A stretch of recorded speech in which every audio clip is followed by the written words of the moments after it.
আসসালামু আলাইকুম, সবাই কেমন আছেন? আলহামদুলিল্লাহ, আমরাও সবাই ভালো আছি। অনেক দিন পর জামাইয়ের সাথে হাঁটতে বের হয়েছি। তো হাঁটতে বের হওয়ার সময় জামাই বলতেছে, চলো শপিং কার্টটা নাও, যদি কিছু পাই বাজার করে নিয়ে আসবো নিয়ে। তো কথা বলতে বলতে মাছের দোকানে চলে আসলাম, কিছু মাছ কেনাকাটা করলাম।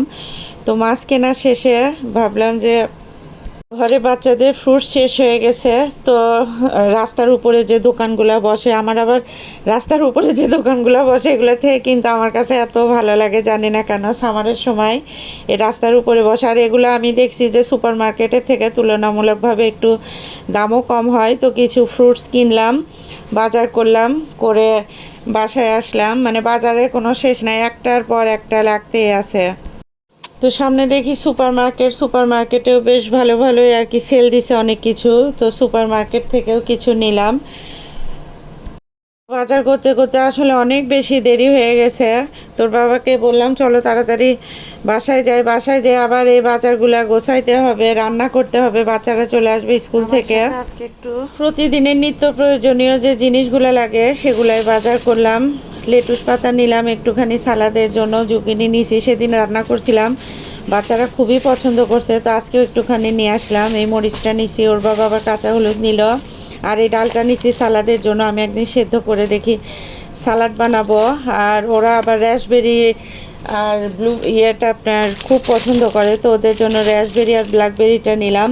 আর এই অনেক দিন পরে আমি চেরি দেখলাম, চেরিগুলো বেশি আসলে বড়ই হয়নি, একটু টকটকি চেরিগুলো। $6 নিল এক ব্যাগ চেরি। গ্রেপস নিলাম, পেঁপে নিলাম, স্ট্রবেরি নিলাম। ও আজকে একটা নতুন জিনিস নিছি, কিনোয়া।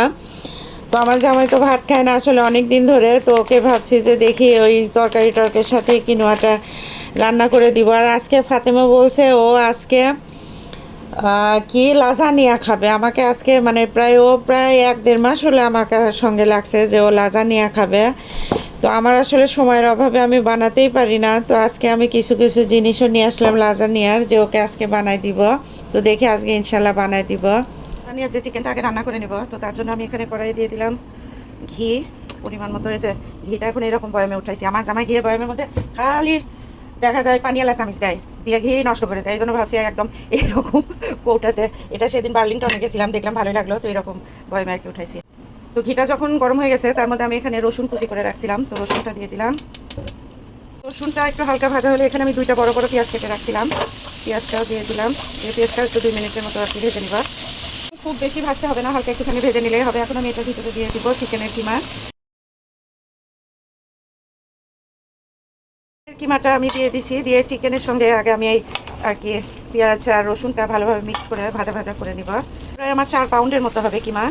আসলে কিমা আর কি চিকেনের ইয়েটা আর কি যত বেশি দেওয়া যায় ততই আমার কাছে ভালো লাগে, তো আমি একটু বেশি করে চিকেন দিয়ে দিলাম। চিকেনটার ভিতরে আমি দিয়ে দিলাম সামান্য একটুখানি গোলমরিচের গুঁড়া, পার্সিলি শুকনা পাতাটা, এখানে আপনারা চাইলে ফ্রেশ পার্সিলিও কেটে দিতে পারেন। দিয়ে দিলাম পরিমাণ মতো লবণ। ভাজার সময় কিন্তু অনেক পানি বের হয়, তো পানিটা আমি আস্তে আস্তে শুকাই নিব ভাজতে ভাজতেই। চিকেনের পানিটা আমার মোটামুটি শুকাই আসছে। এখন আমি যে টমেটো পেস্ট যেটা, এটা আমি 2 চামচের মতো দিব।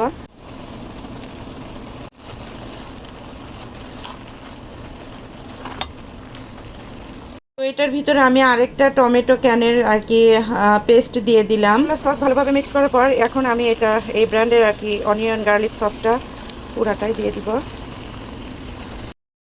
ও, কাজ করতে করতে আজকে এত বেশি টায়ার, সকাল থেকে আজকে শুধু কাজের উপরেই আছি। মানে আর এটা করতে যে আমার কাছে কি কষ্ট লাগে, আমি সহজে কখনো লাজানিয়া বানাতে চাই না, ফাতেমার অত্যাচারে আমাকে আজকে বানাতে হচ্ছে। এটা আর কি ভালোভাবে চিকেনটা সেদ্ধ হওয়ার জন্য এটা আমি আধা ঘন্টার মতো চুলাটা মিডিয়াম আঁচে দিয়ে ঢেকে রেখে দিব। তো চিকেনের কিমাটা আমার হয়ে গেছে, এটা আমি প্রায় আধা ঘন্টার মতো আর কি জাল করছি চুলাটা মিডিয়াম আঁচে দিয়ে। এটা আমি চুলাটা এখন বন্ধ করে দিলাম। আমি লাজানিয়া করার জন্য এটা এই পাস্তাটা ব্যবহার করব। এটা আবার শীট একটা আছে পাতলা শীটের মতো, সেটা দিয়েও করা যায়। তো আমার মেয়ে আবার ওইটা খাইতে চায় না, তো এটা দিয়ে করে দিয়ে এটাই ওরা পছন্দ করে। প্যাকেটের পানি উঠাই দিছি আর কি সামান্য একটুখানি লবণ দিয়ে, পানিটা এখনই বলক উঠে যাবে। তো এটা আমি দিয়ে দেবো। আর এটা কিন্তু আমি পুরোপুরি একদম সেদ্ধ করবো না, 3 ভাগের মতো আর কি সেদ্ধ করে দেবো। দেওয়ার জন্য এখানে আমি রুম টেম্পারেচারে 2টা ক্রিম চিজ নিছি। আমি এখানে এই চিজটা ব্যবহার করছি 2 প্যাকেট। সসটা বানানোর জন্য আমি এখানে 2টা ক্রিম চিজ দিছি, 2টা ডিম, পার্সিলি শুকনা পাতা, সামান্য পরিমাণ মতো একটু লবণ আর একটুখানি গোলমরিচের গুঁড়া দিয়ে ভালোভাবে এটা একদম মিক্সড করবো। তো সসটা একদম মিক্সড করা শেষ। মিক্সড করার পর আমি একটুখানি দিয়ে দিলাম হ্যাপি ক্রিম। এটা আবার ভালোভাবে মিক্সড করে নেব। আমি 2টা চিজ আর কি ব্যবহার করবো। এগুলোকে এইভাবে পাতলা পাতলা করে কেটে নিছি। এটাও আমি ব্যবহার করবো, সবগুলো ছেড়ে ফেলে নিবো। এটা লম্বা লম্বা চিজ নিয়ে বানানোর জন্য আমি সব কিছু এখানে রেডি করে নিছি। নিয়ে এটা এক লেয়ার করে আর কি দিয়ে দিব। চার কোনা পাত্রে বসাতাম। আমার বড় বড় এইগুলো যে কই রাখছি, মানে ভেতরে রাখছি, এত ভিতরে আর বেরি করতে ইচ্ছা হচ্ছে না। তো আমি প্রথমে এটা একটা পাতিলে আমি বসাবো আজকে। তো প্রথমে আমি চিকেনের যে কিমাটা রান্না করছিলাম সেটার একটা লেয়ার দিয়ে দিব পাতলা করে প্রথমে একটা লেয়ার দিয়ে দিছি। আর এখানে যে কী বলবো, পাস্তাগুলো সেদ্ধ করে রাখছি, তো সব পাস্তাগুলোর ভেতরে এরকম করে একটা করে চিজ দিয়ে একটা করে এরকম করে বসাই দিব। এইভাবে পাস্তাগুলো আর কি ভেতরে চিজ দিয়ে বসাই দিছি। আর এখন আমি যে সসটা এখানে রেডি করে রাখছিলাম, তো সসগুলো উপর দিয়ে একটু করে দিয়ে দিব। তো যেভাবে সসগুলো দিয়ে দিলাম, দিয়ে আমি এখন যে চিজগুলো কেটে রাখছিলাম এক পিস করে চিজ দিয়ে দিব। তো এইভাবে চিজগুলো দিয়ে দিলাম। চিজগুলো দেওয়ার পরে এটার উপর আরেক লেয়ার আমি চিকেনের কিমা দিয়ে দিব।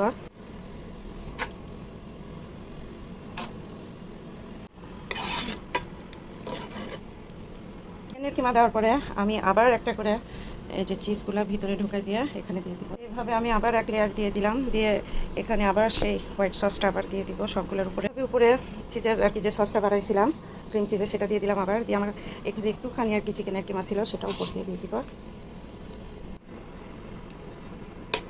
তো সব কিছু দেওয়ার পরে সবার শেষে আমি এই যে এরকম করে চিজগুলো দিয়ে দিব আবার উপর দিয়ে।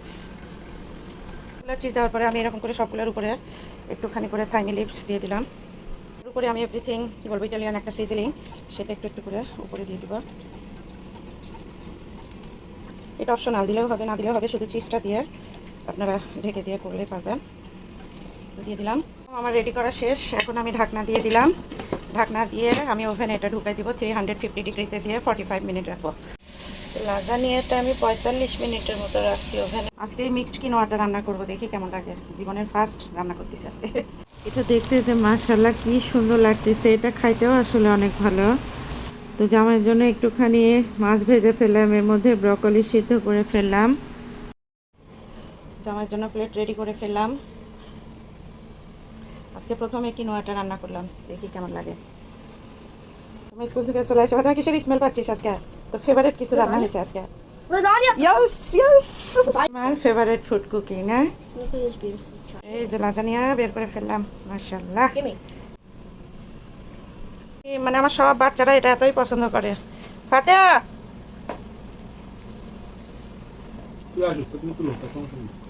বাবা, হাউ চিজি ফাতিহা।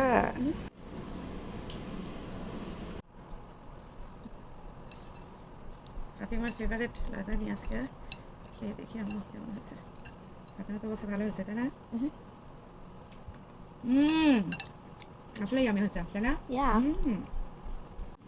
এক এক করে সব স্কুল থেকে আসতেছে আর এক একজনের খাবার রেডি করতেছি। কেমন হয়েছে আম্মু টেস্ট? গুড? খালি গুড না very good? Very good. Thank you. আমি জানি ফাতেমা আজকে অন্য কিচ্ছু খাবে না এটা ছাড়া।